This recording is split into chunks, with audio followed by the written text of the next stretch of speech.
पे मैं आपको एक चीज़ बताऊं, एक ज़रा इस तरीके से एक ज़ाविये से देखिए, इस एंगल से देखिए जो मैं अभी दो चार जुमलों में अर्ज़ करता हूं कि पाकिस्तान की आज जो कर्ज़ा है पाकिस्तान पे वो 125 अरब डॉलर फॉरेन डेट।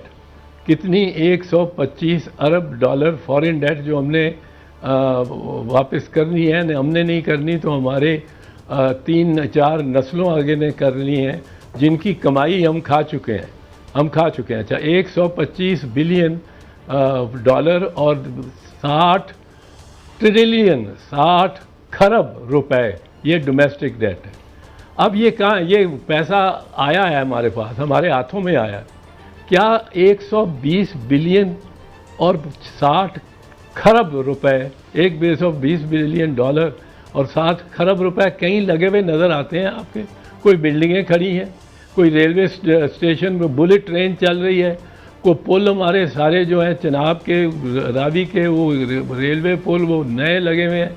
क्या यहाँ गाड़ियाँ जो हैं वो बिजली पे चल रही हैं? क्या यहाँ स्कूल और कॉलेजों में बच्चे जो पढ़ रहे हैं वो उन कंप्यूटर पे कर रहे हैं और उन टूल्स को इस्तेमाल कर रहे हैं जो दुनिया में होते हैं? क्या यहाँ कोई भूखा नंगा गरीब नहीं है? अगर नज़र नहीं आता तो इसका मतलब है वो सब हम हज़म कर चुके हैं। हम जो इशराफिया हैं इस मुल्क के, और गरीब को हम मजबूर कर रहे हैं इनडायरेक्ट टैक्सेशन के ज़रिए कि टैक्स का बोझ उस पर जाए, वो पैसा दे, वापस करे। वो बेचारा तो ये फुटपाथ पे सोता रहा है, वहीं पैदा हुआ है, वहीं मर गया है। वो अगर एक बोतल कभी पेप्सी की साल में एक उसको कहीं से कोई ले ख़रीद देता है, पकड़ा देता है, लेता है, वो उस पर भी टैक्स लगा हुआ है और उसकी सकत से बाहर है। हमने खुद खाया, अशराफिया खा गया, ये सब कुछ हड़प कर गया, जिसकी कोई एक ईंट लगी भी नहीं हम दिखा सकते। और गरीब से हम नचोड़ के उसको और टैक्स लेके और कहते हैं कि जी हमने वापस करना है IMF का 1 अरब मिल जाए, आए IMF प्लीज़ 1 अरब दे दो। ये हम लेके आए हैं इसको इस हालत में। वसी शाह जो आजकल केयर टेकर वज़ीर है, उनका शेर है, जबर का मौसम कब बदलेगा, हम बदलेंगे तब बदलेगा।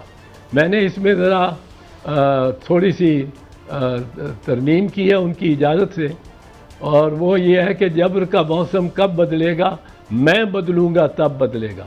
पर मैं को बदलने की कोई तहरीक नहीं है मेरे में या किसी में बदलने की। हम ये बताना चाहते हैं वकला कि ये बदलना पड़ेगा। अब ये नहीं चल सकते। ये 1950 के अशरे में हमारे पास यहाँ बड़ी बड़ी शेवरले गाड़ियाँ और ब्यूइक्स और कौन सी गाड़ियाँ आती थी।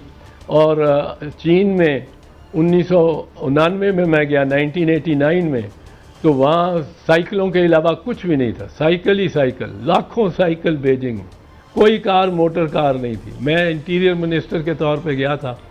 मैं चूँकि मेहमान था वहाँ के वज़ीर दाखिला का, वैंग फू का, और वो चीन का नंबर 2 सबसे ताकतवर शख्स था। तो हमारी 7-8 गाड़ियों की एक कॉलम जाती थी और सारे चीनी देखते थे ये गाड़ियाँ कौन सी ये बिल्कुल नया बाब है। इधर तो इन्होंने सोच रखा है ये निगरानों ने, और ये उसी का तसलसल है उन्हीं लोग जलूसों का जो जलूस ले जाके और सुप्रीम कोर्ट के बाहर चीफ जस्टिस को गालियाँ देने वाले जलूस थे, और उन्होंने खूब गालियाँ दी। आपको पता है एक खातून ने भी, और उनके वज़रा जो शैडो कैबिनेट है उनके सब लोगों ने भी, मौलाना साहब ने भी।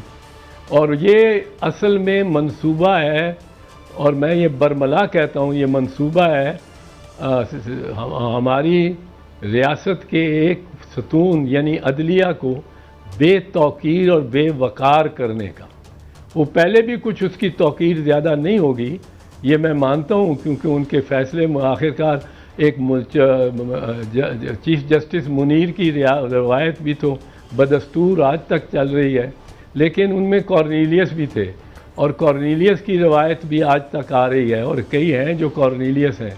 लेकिन अगर कोई कॉर्नेलियस है तो वो सुन ले, हमारे इदारों दूसरे इदारों ने ये फ़ैसला कर लिया है कि आपको बेतौकीर करना है, आप जितना सख्त फैसला देंगे उतनी आपकी जग हसाई में और ये साबित करने में वक्त लगाई गई ये रियासत कि जी ये जो जज हैं इनके पास तो कुछ भी नहीं, कोई इख्तियार ही नहीं, ये एक 14 मई को इलेक्शन नहीं करा सकते फैसला देकर, तो ये कौन है, क्या है?